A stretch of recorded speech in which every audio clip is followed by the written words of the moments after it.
In this video, which is kind of a secret video, I'm going to show you a little bit more behind the scenes of what myself or one of my coaches, it's kind of like a checklist or a cheat sheet that what we're looking for when we're working with someone like yourself. And I don't normally share this with my clients, not because it's a secret, even though it kind of is, but it's not really. Any client that asks for it, we can just share, but it's really just more technical. So this is for those technical clients out there or people who are coaches or want to get into coaching. This sheet is a sensory acuity sheet.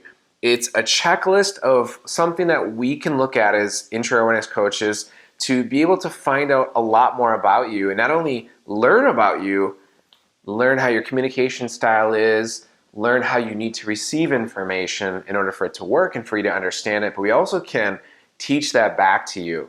And if you're really interested, we can teach you how to learn how other people work too as well. So I am going to show this with you. I'm going to flip this up and all of a sudden it's going to be on my right. And so what I'm seeing or what you're seeing is a checklist of behind the scenes look, pulling the curtains back of what we're looking at. We have to have some sort of assessment to start off to see where you're at, but during that assessment and ongoing from the assessment, we want to learn as much about you as possible so we can get to know your root cause, what works for you, your styles, your strategies. And we're going to first just start with, there is 4 separate worlds that human beings live in. We have a physical world, psychological world, spiritual world, and a financial world. Depends on what kind of issue, struggle, challenge, or outcome that you are having or wanting to remove or want more of. We got to start with that. I mean, it could be you have issues with your emotions, let's just say, but it could be a nutrition thing from the physical world that's manifesting in the spiritual, emotionally, or psychologically.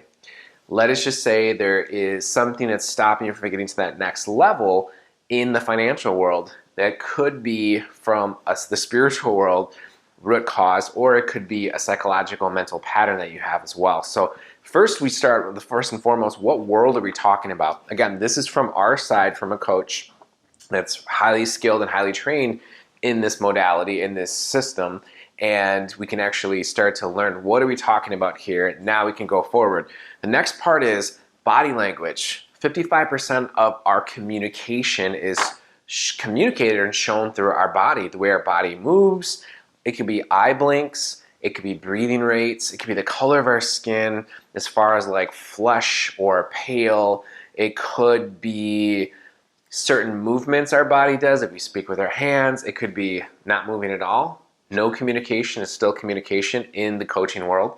So the majority of our communication as a human being is through what we share with our body. The second most is, you'll see, is 38% is through our tonality. Are we going up? Or are you going up when you're talking about something? Are you saying you really want to have the best year possible? And you go up with your tone at the end, which might be questioning it. You might just have a statement straight ahead that, yes, I'm going to do this, or I'm not going to do this, or it could be a negative thing. I'm not good enough at this. Well, you said that with a commanding presence, hypothetically speaking, if that's something you said, and it's a statement, it might be more of a belief. Just the way you say it and what you say can show us where it's coming from. It's really awesome and really brilliant. And then we have the words. Now, it's only 7% of communication in our system, in our training, in our experience. The majority of people think words are the best way we communicate. And I would 100% disagree, because we have different definition of words as human beings through how many different people on the planet, how many different nationalities, how many different religions, and how many different ways of life, languages. There's so many different points of view, 8 billion points of view on the planet, let's just say. Well, one word for one person doesn't necessarily mean a different word for a different person, but the body language shows a lot more than the actual words do. Then we have this thing called eye accessing. Eye accessing is a tool that we use as intro awareness coaches to be able to read the language of your eyes. Yes, your eyes have a language. All of our eyes do. When we look up, this is a very high level, but we're looking at visual pictures within our mind, not the physical world. I mean, yes, we can look up and use our eyes in the physical world, but when people search for things like I'm showing you right now, modeling for you right now. Maybe they squint, maybe they're not quite sure. Maybe it's between two things, they're using their body language. It's visual when they look up. Left or right is auditory, meaning playing the inner, deeper psychological thoughts, memories, songs, or words, playing back to them or creating a new one. And then either down to the left or down to the right, they're either talking to themselves inside, internal self-talk, or accessing their emotions. So that is a really, really huge advantage. By just the language of your eyes alone, we can actually learn and calibrate and share back to you where things are coming from to be able to help you move forward. Majority of people on the planet, 45% of the population is visual learners. Visual learners will look up more. 40% of the population, it's almost as much, not quite, are kinesthetic learners. They might look down more, and these are the people that might need to do things to learn. Visual learners, show me. Kinesthetic learners, let me do it. Auditory learners, tell me first. So auditory learners might look more to the left, more to the right, and it's 15% of the population, but they need to hear things before they can learn or do things. Kinesthetic need to really do things before they can learn. Visual people need to get a picture. Let me see it in the physical world, or let me get a picture in my mind before I can move forward.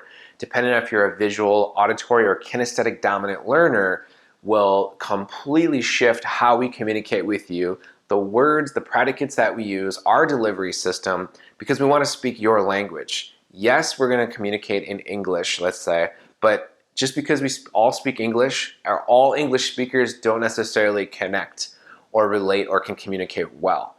So we want to speak your language, and as we go down the list, you're going to get a clear picture of what that means. And then some people are more big picture people or big picture learners, and some people are more detail learners. Sometimes in certain situations, you'll tell people, okay, here's what we're going to do. We're going to start with this, and they're like, I don't care, or I just want to get to it, right? I just want to, like, what are the details? What are the nitty gritty? And other people, when you start to introduce information or language or communication with words or details, so what we're going to do is, technically you're going to make this cut, you're going to make this tie, you're going to make this solder, whatever the situation is. Wait, what are we doing? What are we cutting, and why are we cutting this? What's the big picture first? Now, people are majorly going to be more of a kinesthetic or more of a visual or auditory learner, and they're going to be more of a big picture and a more of a detailed. Now, I don't want you to think that there can only be one thing, big picture or detail. Everything is contextual, but this is some of the technical things that we look at. You don't have to learn this unless you want to be coach and you want to learn this, or you really like technical things, but I just wanted to make this video so you can start to see how much we actually read people from what they're presenting and how much we access their unconscious minds and the deeper understandings of their mental map of the world. And then we look at build. How a person is built communicates a lot. It goes into the body language, but if somebody has more weight on their body, they may likely have more trauma, and then they're holding on to extra weight as a sign of a barrier or protection. And I've had clients in the past that no amount of nutrition, diets, or physical exercise could allow their body to drop weight. They actually had to, or we had to go to the deeper unconscious root cause, then all the nutrition and then all the physical training worked. But coming from a corrective exercise background and from a coaching world, I put those together and found out I didn't really care what produced results. I only wanted to know or wanted to learn or do the best way to produce results. So that's kind of something that's really interesting. If someone's more of an athletic build or their posture's up a little bit higher, is somebody slouching, there's posture and the way the body's shaped just communicates and says a lot. There is a little bit more technical, a woman named Virginia Satir, who was a family therapist. She was a psychologist, and she used to move into people's houses for weeks at a time or maybe a month and straighten everybody out. Now that's a very high level of explanation of Virginia Satir, but she was just phenomenal trailblazer who started to do communication patterns. She would like move forward, and it's called the blamer, or be a placater, be into a leveler, be a joker or distractor. She would do a lot of these different communication styles and patterns. Like she would lean in and say something very direct to one of the family members, but she did it in a very soft way. So she would lean forward, you're doing a really good job. If somebody leans forward and says you're really doing a good job, you might feel like you're doing a really good job if they really mean it and if they're in rapport and really connecting. They might do the same exact body language. You shouldn't be doing that right now. And the only thing that changed, the energy feels different, but I just said the same words, but you might, even watching this right now, feel maybe more aggressive, maybe authoritarian. I didn't even do anything different except change my words. The body language was the same. Now, she discovered that if you maybe say, hey, maybe you shouldn't have said that, or maybe you need to take responsibility, she would come back and maybe more of a placater or distractor.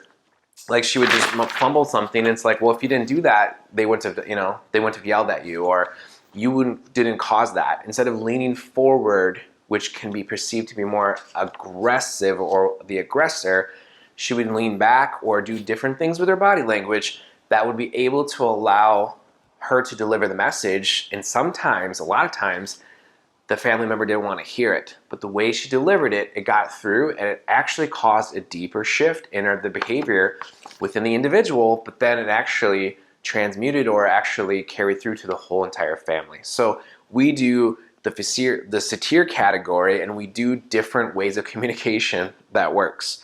Then there's people who are why people, what people, how people, or what if people.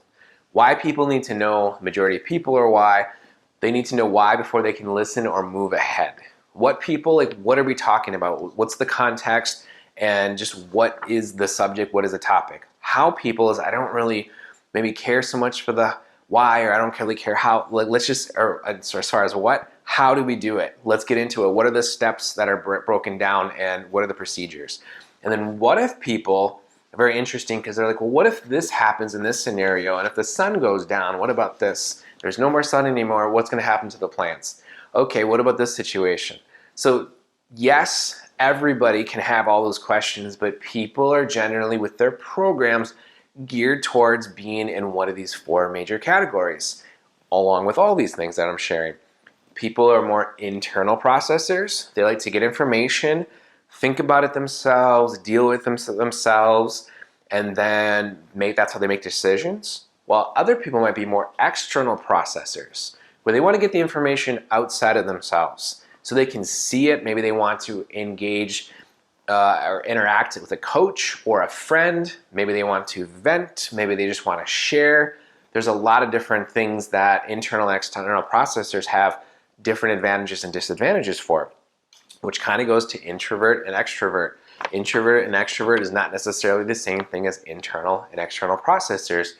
Introverted is really more introspective. Extroverted is more external. That's the same, but differently. Introverts can be in the public. They can be celebrities. They can be outgoing, but then maybe want to be more solidarity, want to be by themselves when they're not in the limelight. Extroverts could be projecting or overcompensating for different things that internally they might not feel as big, they might feel small inside, but that's just one option. Most extroverts are outgoing, most introverts are more shy, but that's not the 100% of the case. Some people are more conceptual, focused in on the mind. Concepts are ideas that haven't been proven or really proven in the physical world. They haven't been done yet. They're just ideas without any proof behind it, without any facts, it hasn't been tested yet. Experiential learners or experiencers, they really go through more of their senses instead of the mind, which is thoughts and judgment and label and assessment and contrastive analysis. It's more of their feelings and more intuition. Two different worlds in a way, or two different kinds of people. So you have to communicate, we have to talk to them differently because that's how it's going to work. So similar to that, some people are more head dominant or more ego led, and some people are more heart center dominant and more neo led. The ego is the false self, the one who thinks that they're the thinker of the thoughts, where the neo is the true self. It's the knowing, inner knowing. It's the inner being, the inner feeling. It's the sense of the part of you that's connected to the source that created you. Again, we go a lot into this during our training and during the coaching as well. People can be associated in the moment, connected in the first person, looking through their own eyes. People can be disassociated, so they can see themselves or see the situation outside of themselves, which is sometimes a better point of view. Then there are people who can be dissociated. Disassociated is you can see something outside of yourself. You're outside of it or it's outside of you. Dissociated is almost like in my blind spot. This paper would be represented as so associated would be I'm in it, I'm experiencing the paper. I'm in it and I'm experiencing the paper. Disassociated would be I can see the paper. Dissociated is what paper? No matter where I turn, I can't see it, no matter where I look. So that is a huge difference, and most, if not all, but it's most dissociation comes from trauma. There's a stunt, there is a disconnection, there's something in the past that needs to be healed, upgraded, and connected. And then, which is similar to in timeline, out of timeline, in timeline people are more people in the present moment, where out of timeline people that I have to go here at this time, more schedule orientated and more free flowing. In time tend to be more late, come late, stay later. Out of time people are more early and very succinct with their time. Then we have thoughts, which we showed in this last video, beliefs. We have values, identity, and paradigms. That is a huge assessment, a huge one, and we watched that last video. We'll go into it a little bit more. Then a couple more, sharing, which is I'm just going to share something. I'm having a great day today. Venting, oh man, today is really intense and I got to get it out of me and just tell somebody. There's processing, which is more like an external processor. Hey, today was a really challenging day for me, and I think it was because I woke up late from my alarm and I was late from work and it didn't really feel good. It put me in a different state, but tomorrow I'm going to get a second alarm clock. So it's just external processing to find a solution, to make adjustments, to not repeat the same experiences. Then there's bitching, is what I call bitching. Bitching is basically complaining. Can you believe today is so terrible? You know what? I don't think there's any day that's going to be worse than today except for tomorrow. And you know what? It can get worse from that. So bitching is when people complain without a solution. It's very negative. It doesn't help. We personally and we professionally don't allow people to stay in the bitching realm for that long because it doesn't serve the person or us. Like, what are we doing here? It's not really coaching if a person's bitching. We want to get them into the venting or processing or sharing, and then we want to move forward with it. So those are really, really important things. And just the last three here, the dreamer, the planner, the critic. People maybe are more in one of these three categories. A dreamer is somebody who can come up with dreams and visions. There's no limitation of their imagination. A planner is somebody who can take a dream, take an idea, plan it out, map it out, structure it, and give a good solid action step or action plan to be able to move forward with it. A critic is the one who can spot the flaw in the plan. All three are different. All three are needed. You and I have all three of these within us. We have pretty much all of these things within us, whether it's developed or trained or not. But the more we do things in life, we are going to have these patterns and these grooves that it's just going to be how we operate until we upgrade it. There's the clothes that I talked about that people wear. So I'm wearing more of a professional outfit right now. If I was wearing a no shirt, if I was wearing a shirt, a muscle shirt, if I was wearing a one piece, if I was wearing different things, you would feel different and I would be communicating something different. But based off how we dress as human beings says a lot of how we feel about ourselves and how we represent the internal world represented in the external world. And then the last one is level of consciousness. Level of consciousness is level of awareness. It goes back to the ego and the neo. How aware is somebody of themselves, of other people around them, of their environment, of their past, of their present, and of their future?